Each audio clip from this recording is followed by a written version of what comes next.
오늘 본문과 관련해서 제가 여러분에게 질문 하나를 먼저 드리고 시작하려고 합니다. 질문을 드린다고 여러분이 또 부담 가져서 무슨 답을 해야 되나 하려고 하지 마시고 마음으로 답하세요. 마음으로 답하시고 제가 질문하는 동안에 한번 깊이 잘 생각해 보시길 바랍니다. 우리에게 있어서 가치라 하는 것이 있습니다. 가치. 저 물건에 이런 가치가 있고 이만큼의 가치가 있다 그러잖아요. 그런데 그 가치라고 하는 것이 정하는, 그 가치를 정하는 근본 원리가 뭘까요? 무엇을 원리로 해서 그것을 가치를 정할까요? 그것이 질문입니다. 이 질문을 깊이 생각해 보면요, 우리가 10,000원짜리 돈 한 장이 있습니다. 그러면 10,000원짜리 지폐 한 장이 있는데요, 그 지폐가 사실 종이 쪽에 불과하잖아요. 그런데 모든 사람이, 우리 한국 사람은 10,000원짜리 지폐를 손에 딱 쥐면 이건 10,000원의 가치가 있는 종이야. 그리고 이 10,000원의 가치가 있는 종이로 10,000원어치의 물건을 살 수 있고 10,000원의 가치를 발할 수 있어 라고 생각을 합니다. 그것이 원리예요. 그건 다른 말로 바꾸어 말하면 합일된 믿음이죠.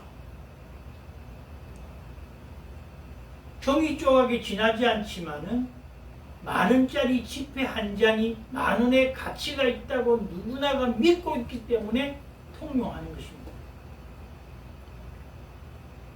우리가 어떤 사물이든 어떤 무형물이든 간에 그 가치를 결정하는 데에 가장 근본 인자는 믿음이란 말입니다.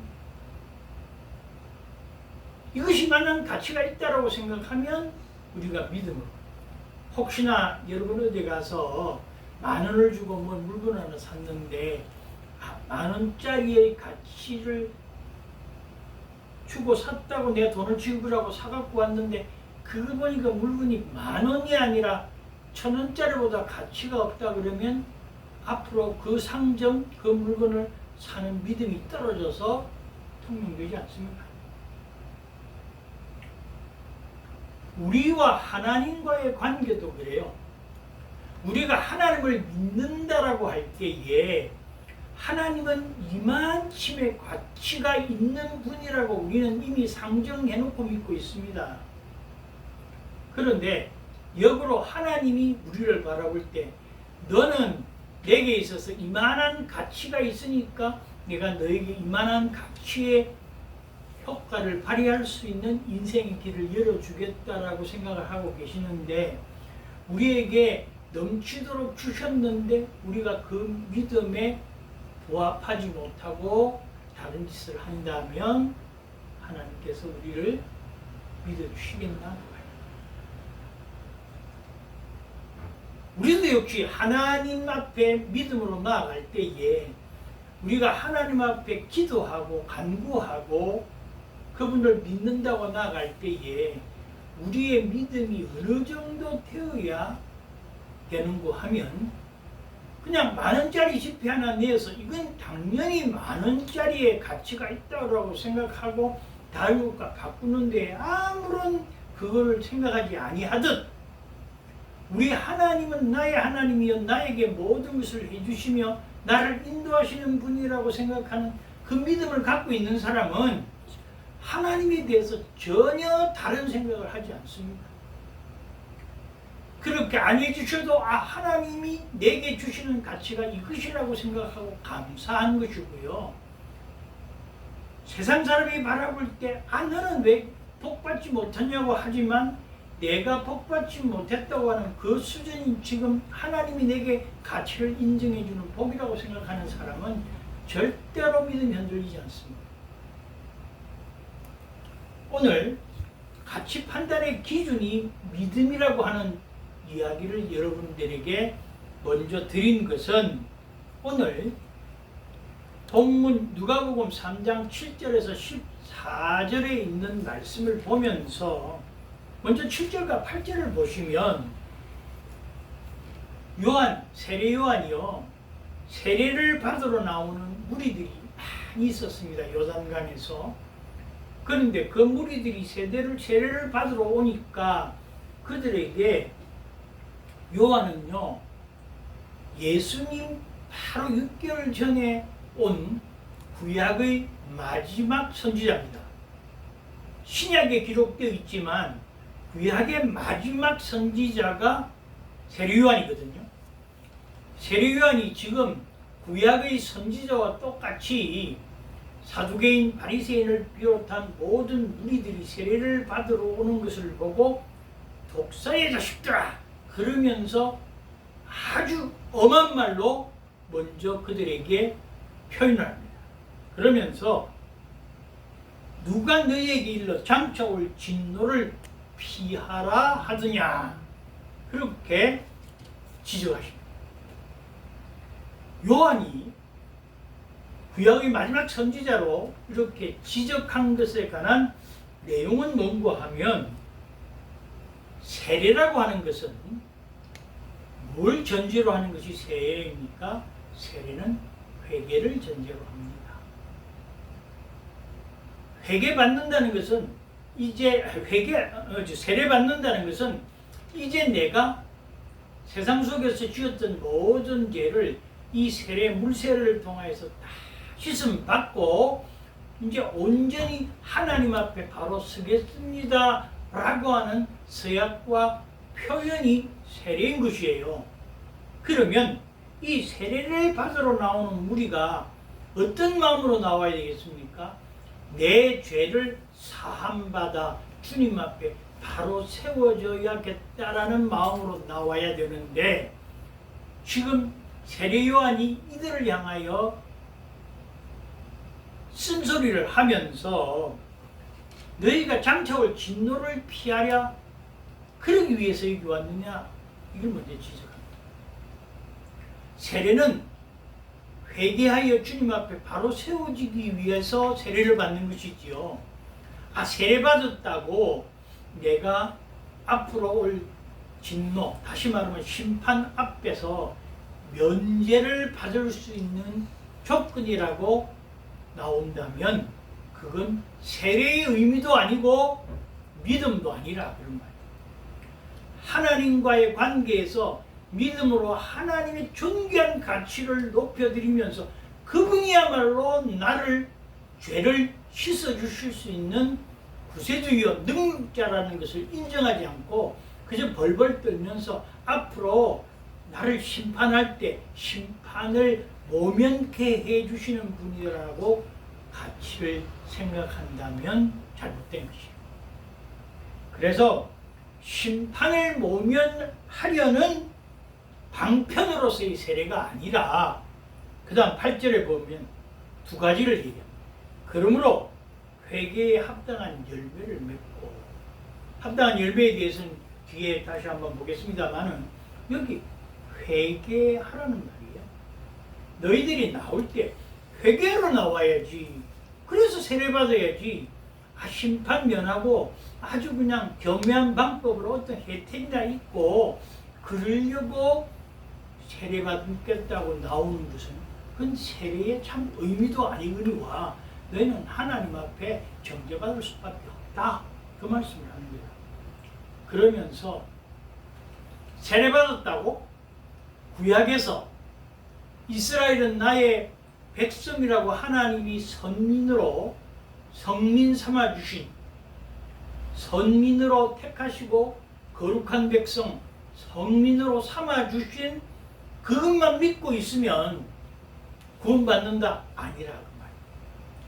그래서 우리도요,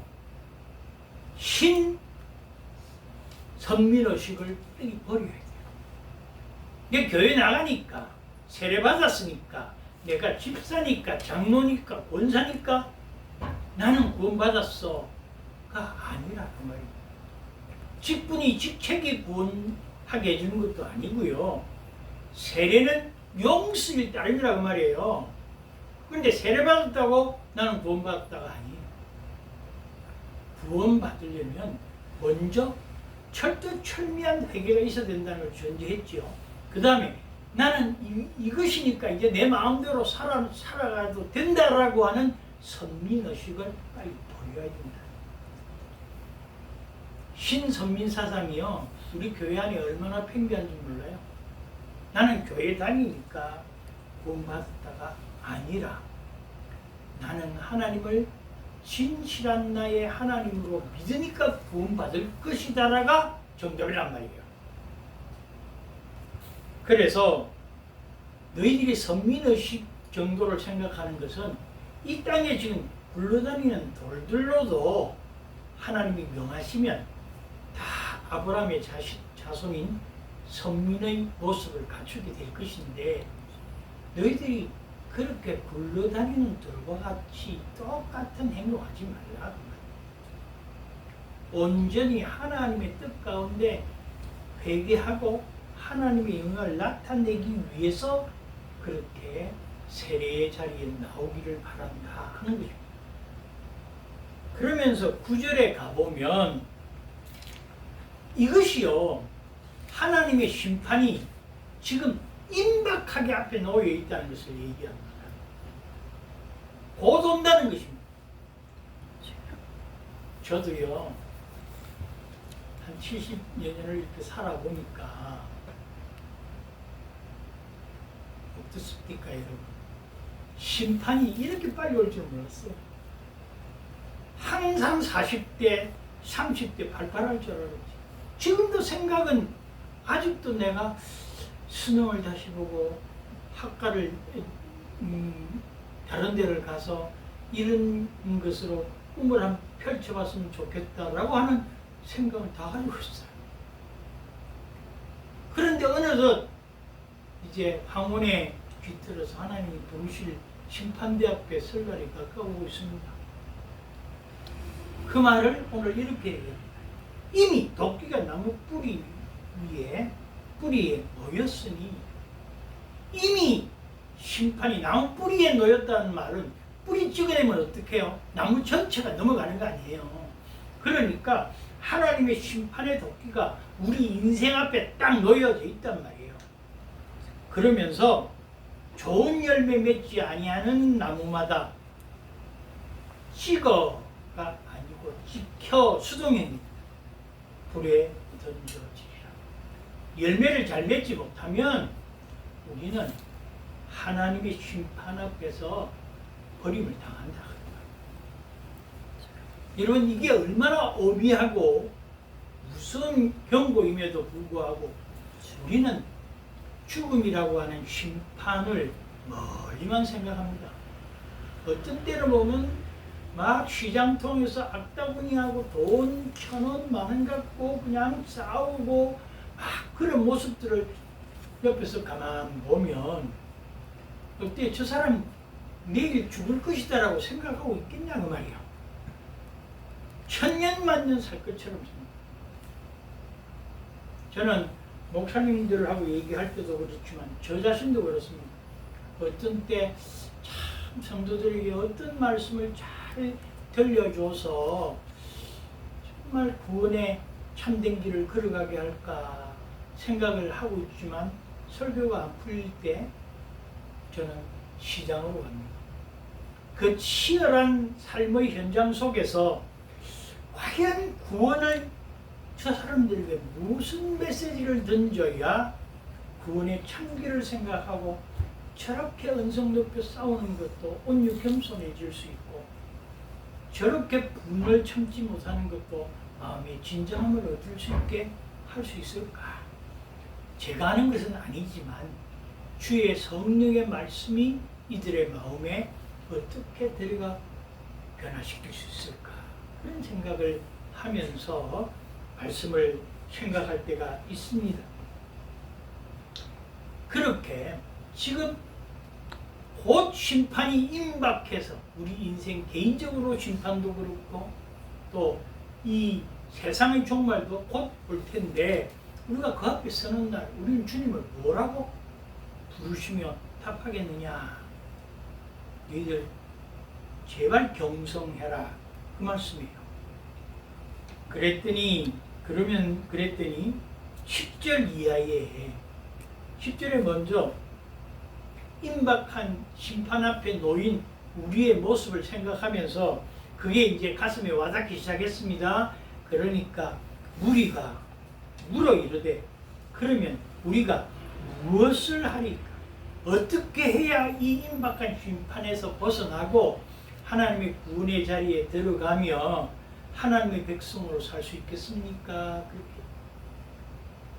제가 아까 세례요한이 구약의 마지막 선지자라고 하는 말이 바로 여기 있어요. 우리는 아직도 구약 속에 있어가지고 주님이 오셨음에도 불구하고 뭐라고 질문하는 우리가 무엇을 하리? 어떻게 해야 우리가 구원을 받을 수 있겠습니까? 하는 것에 doing에 관심을 두고 있습니다. 그러나 우리 주님과 세례요한 이제 마지막 이 선지자 또 우리 주님은 뭐라고 답하십니까? 믿어야 된다.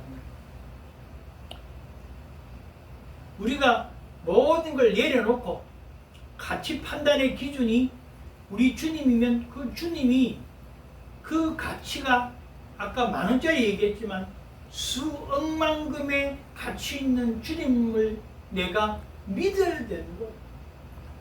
그래야 그분이 나에게 수억만금의 가치가 있는 분이지요. 믿음이 거기서 있어야 된다. 그래서 오늘 본문에 그 다음에 뭐라고 세례요한이 대답을 하는가 하면 대답하여 이르되 옷 2벌 있는 자는 옷 없는 자에게 나누어 줄 것이요 먹을 것이 있는 자도 그렇게 할 것이니라 하고. 여러분 지금 무리 전체를 향해서 얘기합니다. 우리 공동체의 3가지 목표 가운데 나눔이라고 하는 게 있습니다. 여러분 우리 주님은요 우리가 만약에 믿음의 생활하는데 하는 것이 있다 그러면 제일 기뻐하시고 제일로 우리에게 요구하시는 삶이 나눔입니다. 여기 뭐 풍성한 사람을 얘기하는 것이 아니잖아요. 옷 2벌 있는 자는 한 벌 나눠줘라. 먹을 것이 너 한 그릇 먹고 또 한 그릇 정도 남을 만한 여력이 있거든 한 그릇 나눠줘라는 거 아니에요. 그러니까 이거 뭐 부자들 보고 얘기하는 것만 아니에요. 여력이 그렇게 많이 없어도 나누고자 하면 우리 속담에 그런 말 하잖아요.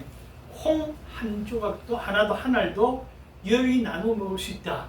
뭐 나눠 먹어서 배부르는 거는 모르겠습니다만 어쨌든 간에 나눔을 우리 조상 예수님들 믿지도 않았던 우리 조상들도 그렇게 이야기했는데 예수님이 우리를 향해서 나눔의 이 귀한 것을 세례요한을 통하여 우리에게 알려줬는데 얼마나 나눔이 부족한지. 여러분 받는 것보다요 나눠주고 나면 마음이 그렇게 흐뭇하고 좋을 수 없어요. 그죠? 받으면 하루님과 빚진 자 같고 이거 이제 갚아야 되는데 이런 마음 가지고 있죠. 물론 뭐 탐관 오리들은 그렇지 않을 것입니다만은 보통의 사람들은 하나를 받으면 참 마음에 좀 무겁습니다. 그러나요 주고 나면 기쁘고 마음이 후련하고요 얼마나 좋은지 몰라요. 우리 주님은 그것을 다른 말로 사랑이라 그렇게 표현합니다. 나누어야 된다.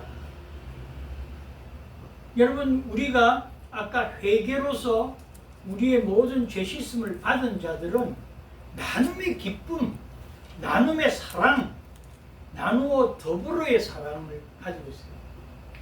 제가 다음 주 설교가 그런 설교가 될는지 모르겠습니다만 오늘 교회를 오면서 제가 혼자서 이렇게 휴 하고 숨을 내쉬니까 제 아내가 아니 왜 그러십니까 질문을 했어요. 그래서 제가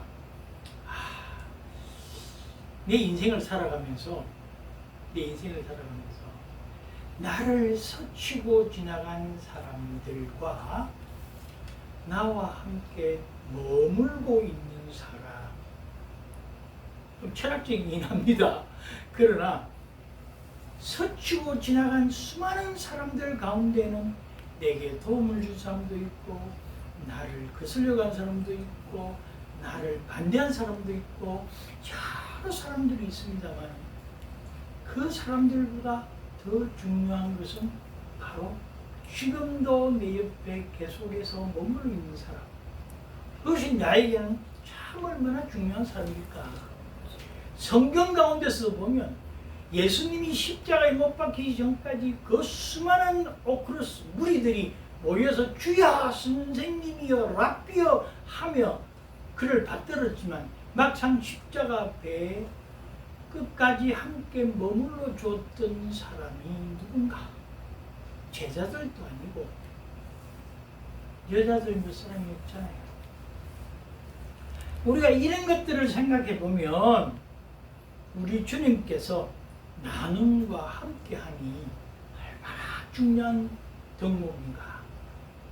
그것을 우리에게 말씀하고 있는 것입니다. 그래서 회개하고 거듭난 사람의 첫 번째는요, 나눔이 있어요. 두 번째로는 보면 세리들도 세례를 받고자 하여 이제 세례 받으려고 하니까 와서 이르러 묻습니다. 선생님, 우리는 무엇을 하리까?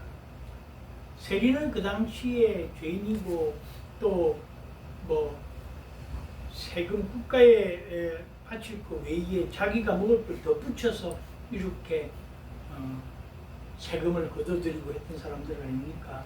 그러니까 부과된 것 외에는 거두지 말라.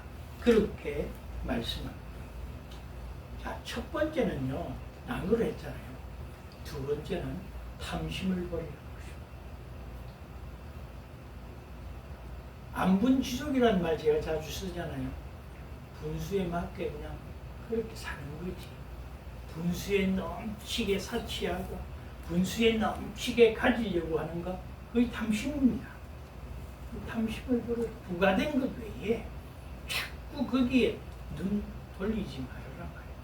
이 주님의 말씀이잖아요. 그러니까 앞에 하나 더 붙인다면 말씀을 가지고 지키려고 하는 욕심은 있어야 되지만은 세상을 향하여 탐심은 버리라.